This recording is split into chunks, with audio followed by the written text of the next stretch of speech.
الحمد لله رب العالمين والصلاة والسلام على سيد الأنبياء والمرسلين أما بعد فأعوذ بالله من الشيطان الرجيم بسم الله الرحمن الرحيم وإذ قلتم يا موسى لن نصبر على طعام واحد فادع لنا ربك يخرج لنا مما تنبت الأرض من بقلها وقثائها وفومها وعدسها وبصلها۔ الحمدللہ ہمارا درس قرآن کا یہ سلسلہ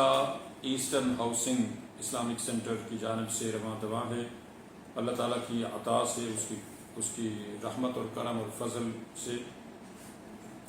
آج ہم سورۃ البقرہ کی آیت نمبر 61 سے شروع کریں گے۔ ارشاد باری تعالیٰ ہے وَإِذْ قُلْتُمْ يَا مُوسَى لَن نَّصْبِرَ عَلَىٰ طَعَامٍ وَاحِدٍ، یعنی اے بنی اسرائیل، اے یہود، یاد کرو اس وقت کو کہ جب تم نے موسیٰ علیہ السلام سے یہ کہا کہ اے موسیٰ علیہ السلام،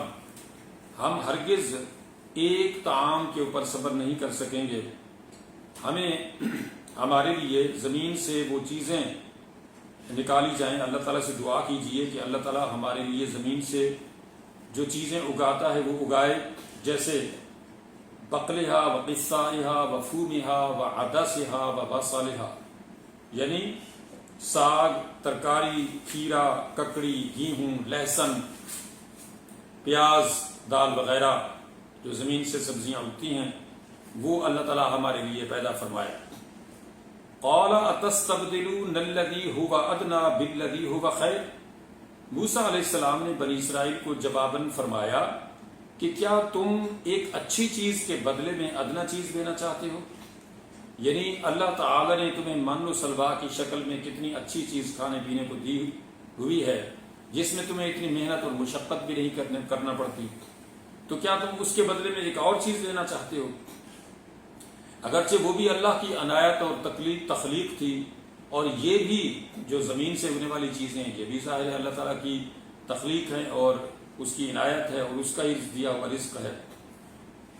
تو یعنی بتانا یہ مقصود ہے کہ اللہ تعالیٰ نے ان لوگوں کو، بنی اسرائیل کو، ایسی ایسی نعمتوں سے نواز رکھا تھا اور ان کو منہ مانگے جو چیزیں تھیں، اللہ کی نعمتیں تھیں کھانے پینے کی، وہ چیزیں عطا کی جا رہی تھیں، لیکن اس کے باوجود ایک تسلسل کے ساتھ جو ان کے اندر ہٹ درمی، سرکشی، حتیٰ کہ انبیاء علیہ السلام کا شہید کرنا، ان کی نافرمانی کرنا، گستاخی کرنا، یہ جو ایک سلسلہ تھا ان کا، یہ ان کے اندر اس وقت بھی تھا اور آج بھی بخوبی ہمیں نظر آتا ہے۔ اور اس کے اوپر صرف قرآن ہی نہیں، بائبل بھی گواہ ہے۔ یعنی بائبل کو بھی اگر آپ پڑھیں، یعنی اس کے اندر جو مختلف ابواب ہیں بنی اسرائیل کے بارے میں، یعنی تورات میں، زبور میں، انجیل میں، تو ان کے اندر بھی اس طرح کی جو روش ان کی ہے، خصوصاً بائبل کے اندر جو ہے وہ ہمیں نظر آتی ہے۔ تو فرمایا اہبطوا مصرا فإن لكم ما سألتم، موسیٰ علیہ السلام نے بنی اسرائیل کو فرمایا کہ تم کسی شہر میں جا اترو تو جو کچھ تم مانگتے ہو وہ تمہیں ملے گا، یعنی اللہ تعالیٰ تمہارے لیے یہ چیزیں زمین سے جو اگنے والی سبزیاں ہیں یہ پیدا فرمائے گا۔ وَضُرِبَتْ عَلَيْهِمُ الذِّلَّةُ وَالْمَسْكَنَةُ، ان کے اوپر ذلت اور مسکینی ڈال دی گئی۔ کیوں؟ اس لیے کہ اللہ تعالیٰ کی نعمتوں کو حاصل کرنے کے بعد تقاضا ہے کہ ان نعمتوں کا شکر ادا کیا جائے، اللہ کی فرما برداری کی جائے، اللہ کی کتاب کو پڑھا جائے، سمجھا جائے، اس کو دوسروں تک پہنچایا جائے اور اس کو اسی طرح سے من وعن دوسروں تک پہنچایا جائے اور اس کے اندر اپنی طرف سے کوئی ملاوٹ نہ کی جائے۔ لیکن ان لوگوں نے سرکشی، ہٹ درمی کی انتہا کر دی، اللہ کے نبی کی گستاخی کی انتہا کر دی، بئی وجہ ان کے اوپر ذلت اور مسکینی ڈال دی گئی۔ وَبَاءُوا بِغَضَبٍ مِّنَ اللَّهِ، اچھا ساتھ ساتھ یہ میں کہتا چلوں، جیسا میں اکثر یہ بتاتا ہوں کہ یہ محض ایک قصے کہانی کے طور پہ ہم نے نہ پڑھنا ہے نہ سننا ہے، بلکہ اس کو ہم نے اپنے لیے، اپنے سبق کے لیے سننا ہے، کہ یہ نہیں کہ بنی اسرائیل کے اوپر تو اس لیے مصیبتیں نازل ہوئیں یا ان کو اس وجہ سے ذلت اور مسکنت میں ڈالا گیا کہ انہوں نے اللہ تعالیٰ کی اس طرح سے نافرمانی کی، اس کے پیغمبروں کی نافرمانی کی، گستاخی کی، ان کو شہید کیا، تو یہ ان کے ساتھ ہوا، تو کیا صرف انہی تک محدود رہے گی یہ بات؟ یہ ہمیں بتانا اس لیے مقصود ہے کہ ہم بھی یعنی اس طرح کی روش سے بچیں، تاکہ ہم بھی اس طرح کی مصیبت اور ذلت اور مسکنت سے اپنے آپ کو بچا سکیں۔ تو بنی اسرائیل کو، یہود کو یاد دلانا ضرور مقصود ہے کہ جو آج ان کی نسل موجود ہے ان کو یہ بتایا جا رہا ہے کہ دیکھو تمہارے پچھلوں نے یہ کچھ کیا تھا،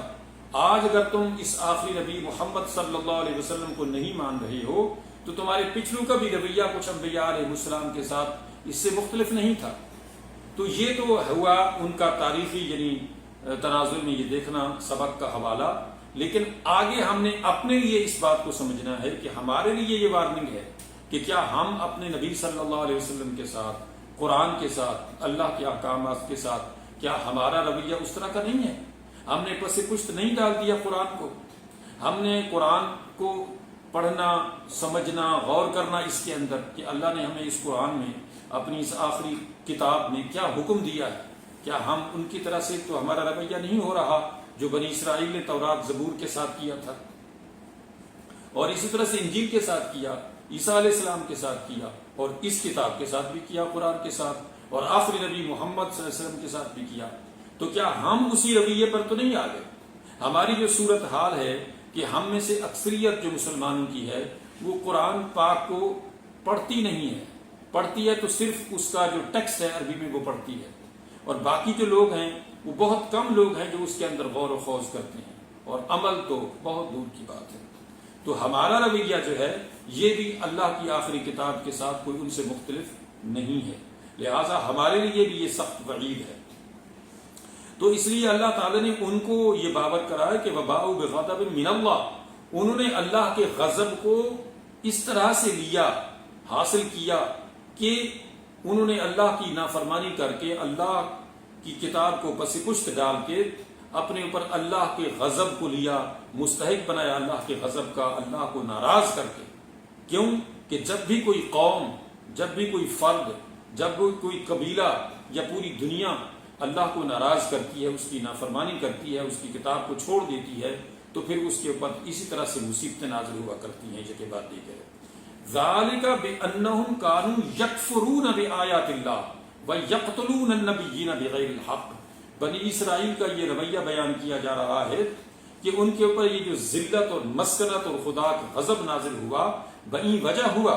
کہ انہوں نے اللہ کی آیات کا انکار کیا۔ انکار کیسے کیا؟ آج بھی یہودی کہتے ہیں کہ ہم تورات زبور کو مانتے ہیں، آج بھی عیسائی کہتے ہیں کہ ہم انجیل کو مانتے ہیں، لیکن کیا مانتے ہیں وہ؟ اگر مانتے ہوتے تو وہ قرآن پر ایمان لے آتے، اگر وہ موسیٰ علیہ السلام، عیسیٰ علیہ السلام یا سابقہ گزشتہ جتنے انبیاء علیہ السلام ہیں ان کی تعلیمات کو مانتے ہوتے جس طرح سے وہ تعلیمات ہیں اصل ریئل شکل میں، تو وہ مسلمان ہوتے، وہ قرآن کو بھی مانتے ہوتے۔